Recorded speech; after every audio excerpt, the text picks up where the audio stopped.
পৌরসভার উদ্যোগে পূর্ব বর্ধমানের রাজ কলেজের সামনে পুকুরের পাড়ে যে রাস্তা ছিল সেই রাস্তা সংস্করণের কাজ চলছে সৌন্দর্যায়নের জন্য। তার জন্য গাছ কেটে ফেলা হয়েছে এবং বুলডোজার এসে পরিষ্কার করছে আবর্জনা।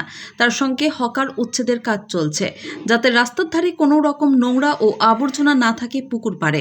এর সঙ্গে জানা গেছে পুকুর পাড়ে পার্ক করার সিদ্ধান্ত নিয়েছেন দক্ষিণের বিধায়ক শ্রী খোকন দাস মহাশয়।